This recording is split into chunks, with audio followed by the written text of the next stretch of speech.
নমস্কার বন্ধুরা, শুভ সকাল। প্রিয়া ব্লগের আরও একটা নতুন ভিডিওতে তোমাদের সবাইকে জানাচ্ছি অনেক অনেক স্বাগত, ভালোবাসা। সবাই কেমন আছো? আশা করব তোমরা সকলে ভালো আছো, আর তোমাদের আশীর্বাদেও ভালোবাসাতে আমরাও খুব ভালো আছি। তো আজকে সকালে উঠে দেখো বসে গেছি ইস্ত্রি করতে।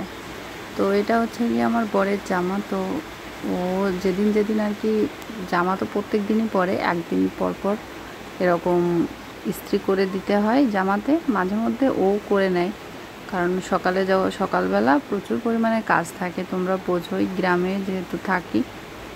তো যেদিন যেদিন আমার কাজের চাপ বেশি থাকে সেদিন ওই করে নেয়, আর যেদিন একটু ফ্রি থাকি সেদিন আমি করে দিই।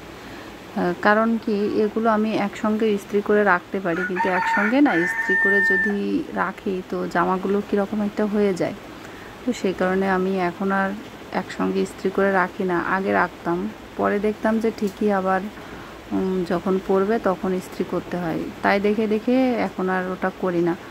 আর এই যে দেখো, আমার মেয়ে আর আমার বর যাচ্ছে স্কুলে। ওরা স্কুল হয়ে ওখান থেকে একটু শহরের দিকে যাবে, মানে শপিং করতে। আর তোমাদের সবাইকে তো জানাতেই ভুলে গেছি, আজকে তো মহালয়া। তো তোমাদের সবাইকে জানাচ্ছি শুভ মহালয়া। সবার পুজোর এই দিনগুলো যেন অনেক ভালো কাটুক, এই প্রার্থনা করি, যেন কোনো সমস্যা না হয় কারো, সবাই যেন ভালোভাবে থাকতে পারে। আর এই যে দেখো, এরা যখন বাড়ি থেকে যাবে তারপরে এক একটা করে কাজ আমাকে করতে হয়, কারণ 9টা পর্যন্ত আমি কোনো কাজ করতে পারি না, শুধু রান্না বান্না এটুকুই কমপ্লিট। তারপরে ওদেরকে খাইয়ে দাইয়ে বের করতে হবে, তারপরে হচ্ছে গিয়ে কাজে হাত দিতে হবে। আর উঠোন বাড়ি তো সেই ভোর 4টার দিকে উঠেই তখন একটু মহালয়া শুনলাম, টিভিতে দেখলাম, দেখে তারপরেই হচ্ছে গিয়ে লেপা পোছা সব কমপ্লিট হয়ে গেছে। আর তোমরা জানো যে গ্রামে সবাই আর কি মহালয়ার দিন সকালবেলা একটু লেপা পোছা করে, তো হয়তো অনেক জায়গা নাও করতে পারে, তো আমাদের এখানে যেহেতু করে তো সে কারণে আমরাও করেছি। আর সকালবেলা দেখো লেপা পোছা করা কমপ্লিট। আর এখন একটু রোদও বেরিয়েছে, গতকাল কিন্তু বৃষ্টি হয়েছিল হালকা পাতলা করে, কিন্তু আজকে সকালে ভালোই রোদ আছে। তো মনে হচ্ছে যে বৃষ্টি হয়তো আর হবে না। তো আমি সকাল সকাল বসে গেছি দেখো চাল ছাড়তে। ভাবছিলাম যে একটু ওখানে যাব, কারণ আমাদের এখানে না কলা কাটে দিনের বেলায়, আমি জানি না কেন কাটে। আর আমার বাপের বাড়ির ওখানে ওরা রাত্রেবেলায় কলা কাটা ওদের কমপ্লিট হয়ে যায়, আর এখানে দিনের বেলা কাটে। ওখানেও একটু যাব ভাবছি, তাড়াহুড়ো করে, সেই জন্য কাজও করছি। দেখো এটাও তো বড় কাজ বলো, সংসারের কাজকর্মগুলো করে তারপরে তো অন্য কাজে যাব, অন্য জায়গা যেতে হয়। এই কাজগুলো যদি আমি আজকে ফেলে রাখি, কারণ আবহাওয়ার অবস্থা এত খারাপ, মাঝে মাঝে এরকম মেঘ হচ্ছে, 2-3 দিন একটানা বৃষ্টি নেমে থাকছে, তো এই চাল ঝাড়ার কাজটা এটা ঘরে করতে গেলে ঘরদোর একদম তলিয়ে যায়। তো আর আমি তো কুলাতে ঝাড়তেও পারি না, কুলাতে যদি ঝাড়তে পারতাম তাহলে হয়তো এতটা সমস্যা হতো না। তো যেহেতু ফ্যানে উড়াতে হয়, তো বাইরে হলেই বেটার হয়, কারণ বাইরে যে ধুলো ময়লাটা ইসের থেকে পড়ে ওটা বাইরের দিকে চলে যায়, ঘরে যাওয়ার তো কোনো জায়গা নেই, তাই না? তো চালটা আমি উড়ানো শেষ, আর এখন একটু মানে হাত দিয়ে একটু কুলোতে ঝেড়ে যে মাথার দিকে যে গুঁড়ো গুঁড়ো খুঁত থাকে ওটাকে আলাদা করছি। আসলে আমার কাছে না এই চাল ঝাড়াটাকে আমার মানে সেই যুদ্ধের মতো মনে হয়, এটা করলে মনে হয় যে আমার যুদ্ধ জয় হচ্ছে। তো তোমরা আমার কথা কতটা শুনতে পাচ্ছ আমি জানি না, আজ কয়েকদিন ধরেই খুব ব্যস্ত থাকার কারণে আর কি ভিডিও আপলোড করতে পারি না। আর আমার বোন ছিল বাড়িতে, মানে আমার বোন এসেছিলো, সেজন্যও হয়নি করা। তারপরে মেশিনের এবার অনেক কটা কাজও পেয়েছি, সেগুলোও করতে হচ্ছে। সত্যি কথা বলছি, একা সংসারে একা সমস্তটা করে না আমি এই ভিডিও আপলোড দেওয়ার সময়টা করে উঠতে পারছি না। তো সেই কারণে ভিডিও করতে পারছি না, তোমাদের সঙ্গে কিছু শেয়ারও করতে পারছি না, তার জন্য কিন্তু আমারও মনটা খুব খারাপ করে যে কত সুন্দর জীবনযাপন, যে প্রত্যেক দিন একটু একটু করে ভিডিও করি, সেটা তোমাদের সঙ্গে শেয়ার করি, এটাও কিন্তু একটা নেশা বলতে পারো। তো এটা যখন করতে পারে না তখন নিজেরই মন থেকে খারাপ লাগে, কিন্তু কি করব বলো, নিজেও তো সংসারের সবটা সামলে আবার কাজ সব সময় তো এটা নিয়ে পড়ে থাকলেও হবে না, একটু তো আয় উপার্জনের দিকটাও দেখতে হবে বলো। তো আজকে যেহেতু হাতে সময় আছে, আমার বোনকে নিয়ে আমার এটা হচ্ছে আমার মেজো বোন আমার সঙ্গে যাচ্ছে, আর যে ক্যামেরা ধরে আছে সেটা হচ্ছে আমার সেজো বোন। তো আমরা 3 বোন মিলে যাচ্ছি ঢেকির পারে না, হচ্ছে গিয়ে তোমার জাতার কাছে একটা বাড়িতে জাতা আছে, সেই বাড়িতে। আর আমার কাছে দেখতে পাচ্ছ ওটাতে আছে তোমার মুগ ডাল, যে ওই যে ছিললাম না কিছুদিন তোমাদেরকে দেখিয়েছিলাম যে জমি থেকে ছিললাম, তো ওটার তো কোনো ব্যবস্থা করা হয়নি, ওভাবে রোদে দিয়ে ঘরে রেখেছিলাম। তো আজকেই সেটা নিয়ে যাচ্ছি। আর দেখো রাস্তার অবস্থা কি পরিমাণ কাদা, তবে গিয়ে কোনো কাজ হলো না, এত দূর হেঁটে হেঁটে আসলাম, পরে শুনলাম যে ওনাদের জাতাটা নাকি ভেঙে গেছে। বলো এটার কি কোনো মানে হয়? এত কষ্ট করে আসলাম, তারপরে যদি এটা শুনতে হয় যে ভেঙে গেছে, তো কি করব? লোকের জিনিস লোকে যদি বলে যে ভেঙে গেছে তাহলে তো কিচ্ছু করার থাকে না, বলো। তখন কি করলাম, আবার ফিরে আসতে হলো, কারণ গ্রামের মানুষ না, অধিকাংশ ফ্যামিলি আছে যে তারা যাতাতেই ডাল ভাঙে, আর এই ডালগুলো যেহেতু অল্প পরিমাণে, সে কারণে মেশিনে নেওয়ার মতো অবস্থা নেই। তো ভাবছি যে যাতাতে যদি করা যেত, তো বাড়িতে যখন হলো না, এখন যাচ্ছি দেখো অন্য একটা বাড়িতে তাদের আছে, এটা শিওর আছে বলে, তো লোকের থেকেই শুনে যাওয়া, আমি জানি না আছে কি না।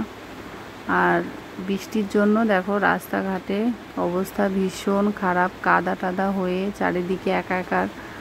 আর আমার শ্বশুরবাড়ির এখানটা রাস্তাটা এত পরিমাণ খারাপ, আবার বাড়ি টাড়িতেও খুব কাদা হয় জানো।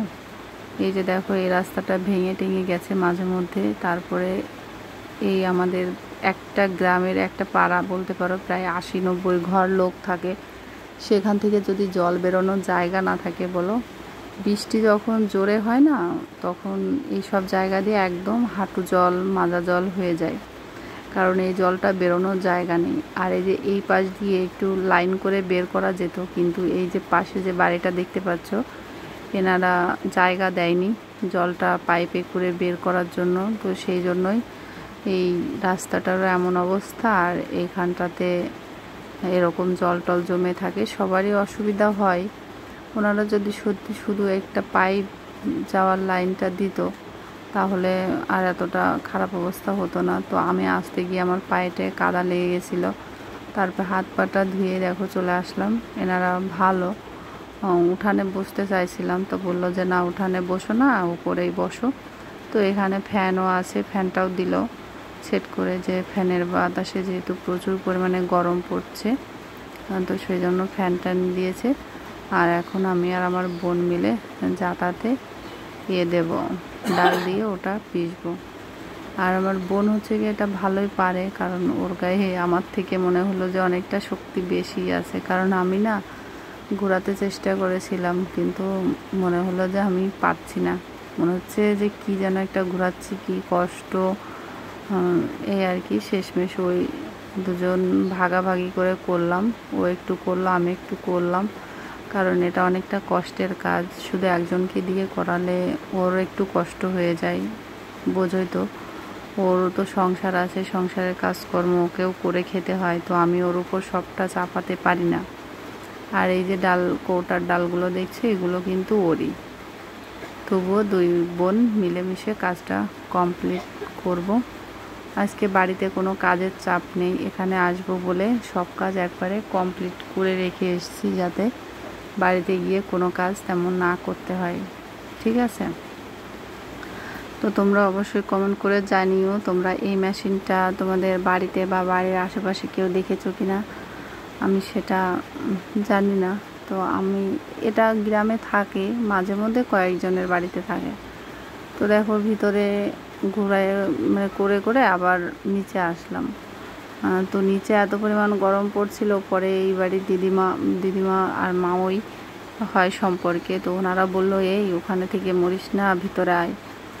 তো সত্যি এখানে এসে ভুলই করলাম, কারণ এখানে বসা যাচ্ছিল না, এত পরিমাণ গরম পড়ছিল। আর 2 বোন তো ঘেমে টেমে নিয়ে গেছিলাম, আমার বোন তো যেহেতু যাতা ঘুরাচ্ছে, ওর অবস্থা ভীষণ খারাপ হয়ে গেছিলো।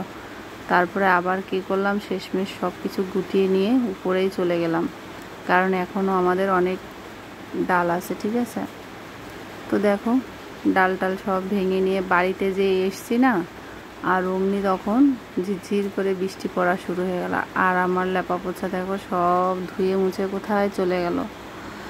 তো এত বড় উঠান দেখতে পাও যে বেশ বড়ই একটু উঠান, আর লেপা পোছা করতে গেলে সমস্ত জায়গাটাই করতে হয়, না করলে ভালো দেখা যায় না। তো তারপর যদি বৃষ্টিতে ধুয়ে যায় বলো কীরকমটা লাগে। তো কিছু করার নেই, বৃষ্টি যখন এসছে তখন আর কি করব, ধুয়ে যাচ্ছে যাক। তবে পুজো টুজোর সময় তো একটু লেপা পোছা করে রাখলেই ভালো হয়। আর আমাদের এখানে দেখো কলা কাটা কমপ্লিট হয়ে গেছে, আর এই যে আমাদের ঠাকুর বানানো এত দূর পর্যন্ত হয়েছে। আর এই যে কলাগুলো তোমাদের সঙ্গে শেয়ার করলাম, ঠিক আছে।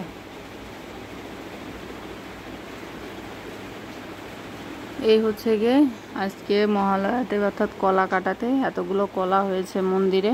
সব কলাই কিন্তু পূজাতে মানে করে ফেলবে, পূজা করেই মানে শেষ আর কি।